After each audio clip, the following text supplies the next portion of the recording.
champurado. Ayan, may tabliya tayo.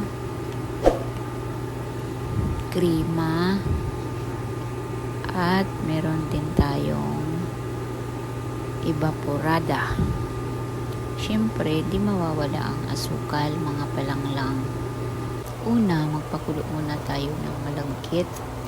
Pakuluan natin yan hanggang sa lumambot. Hayaan lang po natin siyang lumambot, mga palanglang. Ayan, takpan lang po natin muna. Lambutin natin ang malagkit. Ayan, kumulo na. Pwede nang ilagay ang tabliya na tinunaw ko sa mainit na tubig. Ayan, mga palanglang. Pwede na yan. Malambot na po ang malagkit. O diba yung kalahating kilo, marami na. Pwede nang kumain. Pati kapitbahay. Ayan, malambot na po yan. Kaya ilalagay na po natin ang tabliya.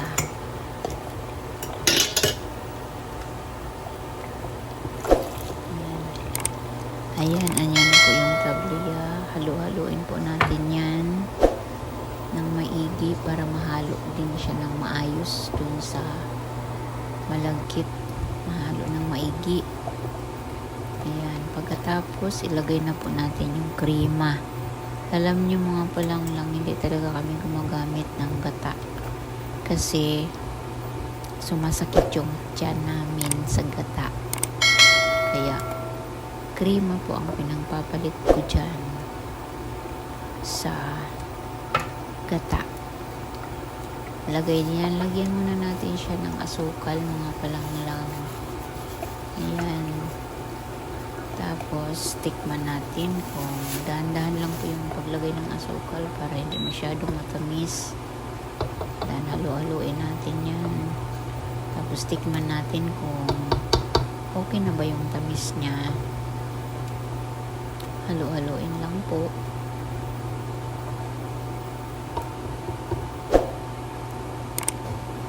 Parang kulang ata sa tamis pa lang kaya dagdagan natin yung asukal.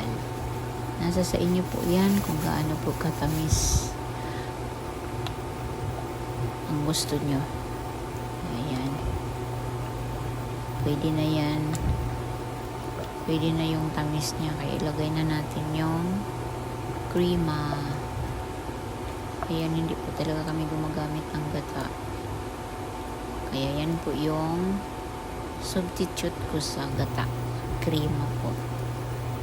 Tapos, halu-haluin lang po. Pwede na natin ilagay ang evaporada. Yes po, mga palanglang. Maglalagay po kami ng evaporada sa champurado. Kalahati lang po. Saka na maliit. Kasi, hindi lang naman po yan. Kalahating kilo lang naman po yan. Ayan. Ayan, masarap na siya. Ganda na niyang tingnan. Kaya pwede na po tayong kumain, mga palanglang. Tikman na natin kung pwede na. Ayan. Kaya, thank you for watching. Don't forget to subscribe my YouTube channel. Please. Likes and shares. Thank you po. Bye. Kain po tayo, mga palanglang. See you in my next vlog. Thank you po. Maraming salamat. Ayan o, sarap po. Bye.